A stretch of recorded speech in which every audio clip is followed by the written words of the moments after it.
আলাইকুম প্রিয় শিক্ষার্থীরা, ইংলিশ রাইটিং স্কিল বিডি চ্যানেলে অষ্টম শ্রেণীর ইংরেজি ক্লাসে সবাইকে স্বাগত জানাচ্ছি। আমাদের আজকের পড়া হচ্ছে unit 1, A glimpse of our culture, আমাদের সংস্কৃতির একটি ঝলক। আর লেসন 3, আওয়ার এথনিক ফ্রেন্ডস, আমাদের আদিবাসী বন্ধুরা বা আমাদের ক্ষুদ্র নৃগোষ্ঠী বন্ধুরা। এখানে বলছে look at the picture then discuss the following questions in pairs. ছবিটি দেখুন, তারপর নিচের প্রশ্নগুলো জোড়ায় আলোচনা করুন। কোন ছবিটা দেখতে বলছে? যে একটা ছবি আমরা দেখতে পাচ্ছি, এই ছবিটা দেখতে বলছে। আগে ছবিটা আমরা দেখলাম, দেখি তাহলে আমরা একটা প্রশ্ন উত্তর দেই। What do you see in this picture? এই ছবিটিতে আপনি কি দেখতে পাচ্ছেন? আনসার হচ্ছে in this picture I see an indigenous woman holding two birds close to her. The artwork is detailed and reflects her connection with nature. ছবিতে আমি একজন আদিবাসী নারীকে দেখতে পাচ্ছি যিনি দুটি পাখিকে কাছে ধরে আছেন। এই শিল্পকর্মটি খুবই বিস্তারিত এবং প্রকৃতির সাথে তার সংযোগকে প্রকাশ করে। Can you read the caption?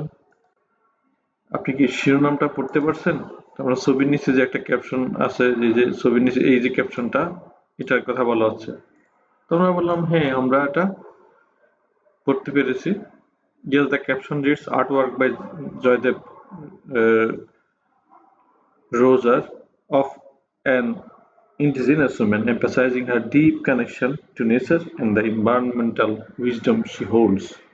হ্যাঁ, শিরোনামে লেখা আছে জয়দেব রোজার আঁকা একজন আদিবাসী নারী, যেখানে তার প্রকৃতির প্রতি গভীর সংযোগ এবং পরিবেশ সংরক্ষণের প্রজ্ঞা তুলে ধরা হয়েছে। হোয়াট ডাজ ইট মিন? এর অর্থটা কি? তো আমরা অর্থটা এখানে যদি আনসারে বলি, the picture symbolises the harmony between indigenous people and nature. ছবিটি আদিবাসী জনগণ এবং প্রকৃতির মধ্যে সামঞ্জস্যপূর্ণ সম্পর্ককে প্রতিফলিত করে। It highlights their deep bond with the environment and the wisdom they possess about preserving it. এটি তাদের পরিবেশের প্রতি গভীর বন্ধন এবং এটি সংরক্ষণে তাদের জ্ঞানকে তুলে ধরে। আচ্ছা, আমরা নাও রিড দ্য টেক্সট। এখন টেক্সটটা পড়ো, আমরা টেক্সটটা পড়তে যাই। Bangladesh is home to more than 54 indigenous groups, including the Chakma, Marma, and Tripura, with most living in the northern and southeastern flatlands and the rest in the Chittagong hill tracts. বাংলাদেশে 54টিরও বেশি আদিবাসী গোষ্ঠীর বসবাস, যার মধ্যে চাকমা, মারমা এবং ত্রিপুরা অন্তর্ভুক্ত। এদের বেশিরভাগ উত্তরাঞ্চল এবং দক্ষিণ-পূর্ব সমতল ভূমিতে বসবাস করে, বাকিরা চট্টগ্রামের পাহাড়ি এলাকায় বসবাস করে। They have distinct lifestyles, economic practices, and belief systems. These groups speak at least 35 dialect languages, adding to the country's cultural richness.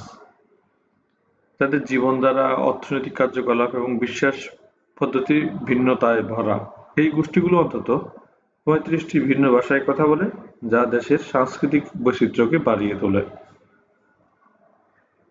However, many of these languages are endangered as the dominance of Bangla and modern societal pressures push them towards extinction, a global issue known as language death. তবে আধুনিক সামাজিক চাপ এবং বাংলার আধিপত্যের কারণে এই ভাষাগুলো বিলুপ্তির মুখোমুখি, যা ভাষার মৃত্যু নামে একটি বৈশ্বিক সমস্যা হিসেবে পরিচিত। The UN warns that many indigenous languages are disappearing, with one dying every 2 weeks. জাতিসংঘ সতর্ক করেছে যে অনেক আদিবাসী ভাষা হারিয়ে যাচ্ছে এবং প্রতি 2 সপ্তাহে একটি ভাষা বিলুপ্ত হচ্ছে।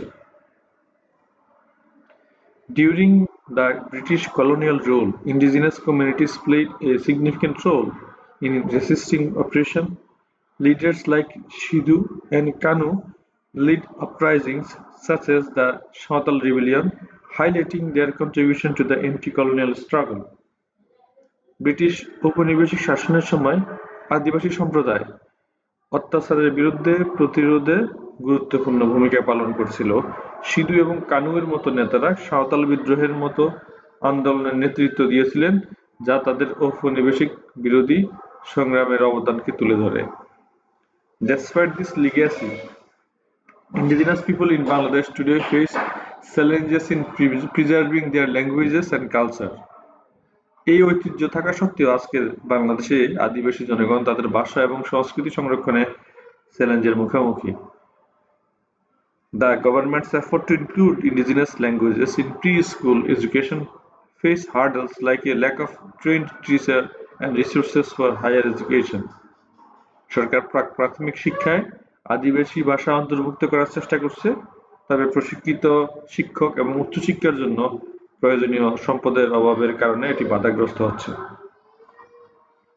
Additionally, the 1957 Constitution of the Kaptai Dam, funded by USAID and built by Pakistani government, displaced thousands of people in the hill tracts, submerging their homes and farmlands under the Kornafuli River, disrupting their livelihoods and cultural connection to the land.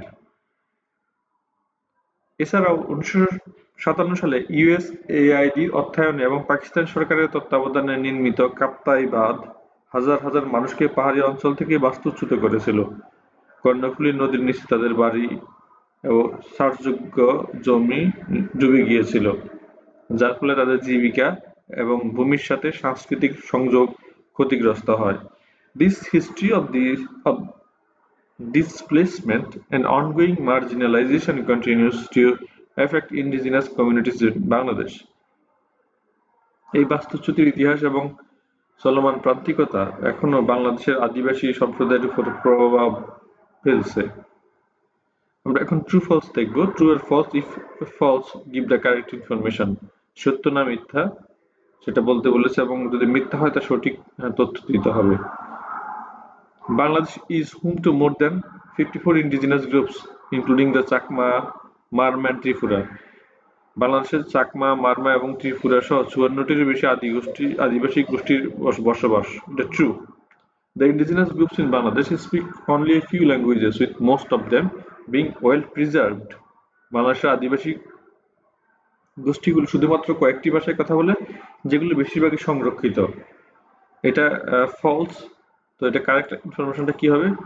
Indigenous groups in Bangladesh speak at least 35 distinct languages, but many of them are endangered due to the dominance of Bangla and modern societal pressure. বাংলাদেশের আদিবাসী গোষ্ঠীগুলো অন্তত 35টি ভাষায় ভিন্ন ভাষায় কথা বলে, তবে অনেক ভাষা বাংলার আধিপত্য এবং আধুনিক সামাজিক চাপে বিলুপ্তির মুখে। 3 নম্বর কোশ্চেনটা হচ্ছে, the dominance of Bangla has helped preserve indigenous languages in Bangladesh. বাংলার আধিপত্য আদিবাসী ভাষাগুলো সংরক্ষণে সহায়ক হয়েছে। এটা ফলস। তাহলে কারেক্ট ইনফরমেশনটা কি? কারেক্ট ইনফরমেশন হচ্ছে, the dominance of Bangla has pushed indigenous languages towards extinction rather than preserving them. বাংলার আধিপত্য আদিবাসী ভাষাগুলো সংরক্ষণ করার পরিবর্তে সেগুলো বিলুপ্তির দিকে ঠেলে দিয়েছে। Sidhu and Kanu were the leaders of uprising during the British colonial period. Sidhu এবং কানু ব্রিটিশ উপনিবেশিক শাসনের সময় আন্দোলনের নেতা ছিলেন। এটি সত্য, true. The Kaptai Dam, built in 1957, displaced thousands of people in the hill tracts, disrupting their connection to the land. 1957 সালে নির্মিত কাপ্তাই বাঁধ পাহাড়ি অঞ্চলে হাজার হাজার মানুষকে বাস্তুচ্যুত করেছিল এবং তাদের ভূমির সাথে সংযোগ ব্যাহত করেছিল। আমরা এখন 3 নম্বর দেখি। Ask and answer the questions in pair. জোড়ায় প্রশ্ন করো এবং উত্তর দাও। In which part of Bangladesh do most indigenous groups live? বাংলাদেশের কোন অংশে অধিকাংশ আদিবাসী গোষ্ঠী বসবাস করে? এর উত্তর হচ্ছে, most indigenous groups live in the northern and southern flatlands with the rest in the Chittagong Hill Tracts. অধিকাংশ আদিবাসী গোষ্ঠী উত্তরাঞ্চল এবং দক্ষিণ পূর্ব সমতল ভূমিতে বসবাস করে, আর বাকিরা চট্টগ্রামের পাহাড়ি অঞ্চলে থাকে। How many distinct languages do indigenous Bangladesh speak? এখন হচ্ছে বলেছে বাংলাদেশের আদিবাসী গোষ্ঠীগুলি কতটি ভিন্ন ভাষায় কথা বলে? উত্তর হচ্ছে, indigenous groups in Bangladesh speak at least 35 distinct languages. বাংলাদেশের আদিবাসী গোষ্ঠীগুলো অন্তত 35টি ভিন্ন ভাষায় কথা বলে। What global issue is related to the decline of indigenous languages? আদিবাসী ভাষার পতনের সাথে সম্পর্কিত বৈশ্বিক সমস্যা কোনটি? আনসার হচ্ছে, the global issue related to the decline of indigenous languages is language death. আদিবাসী ভাষার পতনের সাথে সম্পর্কিত বৈশ্বিক সমস্যাটি হলো ভাষার মৃত্যু। ভাষার মৃত্যু বলতে কি, ধরো একটা ভাষা, মানে একটা ভাষা বলার লোকজন হারিয়ে যাচ্ছে, অথবা তারা তাদের ভাষাটা ছেড়ে দিয়ে বাংলায় কথা বলছে অথবা ইংলিশে কথা বলছে, সে কারণে তাদের যে ভাষাটা হারিয়ে যাচ্ছে। আসলে একটা ভাষা তো অনেক শত শত বছর ধরে একটা ভাষা তৈরি হয়, সেটা প্রচলিত হয়, সেটা আবার হারিয়ে যাওয়াটা এটা এক ধরনের খারাপ ব্যাপার। এই ভাষাটা একটা সম্পদ, এটাকে কোনোভাবেই প্রিজার্ভ করতে হবে। যেমন আমরা কেউ আমাদের আঞ্চলিক ভাষাটাকে ফেলে শুদ্ধ ভাষায় কথা বলতে স্বাচ্ছন্দ্য বোধ করি না। আঞ্চলিক ভাষায় কথা বলার একটা মজা আছে, সেটাই আসলে অরিজিনাল মাতৃভাষা, যেটা আঞ্চলিক ভাষা। তো এখানে ভাষার মৃত্যু বলতে ওটাই বোঝানো হচ্ছে, একটা ভাষা হারিয়ে যাওয়া মানে তার মৃত্যু হওয়া। একটা ভাষা মানুষ বলা ছেড়ে দেওয়া, বলা বাদ দেওয়াটাই হচ্ছে ভাষার মৃত্যু। What organisation warns that many indigenous languages are disappearing? কোন সংস্থা সতর্ক করেছে যে অনেক আদিবাসী ভাষা হারিয়ে যাচ্ছে? আনসার হচ্ছে the United Nations warns that many indigenous languages are disappearing. জাতিসংঘ সতর্ক করেছে যে অনেক আদিবাসী ভাষা হারিয়ে যাচ্ছে। What has made it difficult for indigenous people to preserve their languages today? আদিবাসী জনগণের জন্য তাদের ভাষা সংরক্ষণ কঠিন করে তুলেছে কোন বিষয়টা? The dominance of Bangla and modern societal pressure, lack of trained teachers, and limited resources for the higher education have made it difficult for indigenous people to preserve their languages. বাংলার আধিপত্য, আধুনিক সামাজিক চাপ, প্রশিক্ষিত শিক্ষকের অভাব এবং উচ্চশিক্ষার জন্য সীমিত সম্পদ আদিবাসী জনগণের জন্য তাদের ভাষা সংরক্ষণে কঠিন করে তুলেছে। ওকে প্রিয় শিক্ষার্থীরা, আজকে ক্লাসটা আমরা এখানে শেষ করতে যাচ্ছি। যদি ক্লাসটা ভালো লেগে থাকে চ্যানেলটা সাবস্ক্রাইব করবে, লাইক শেয়ার করে এবং মতামত থাকলে কমেন্ট করে জানাতে পারে। খোদা হাফেজ, আসসালামু আলাইকুম।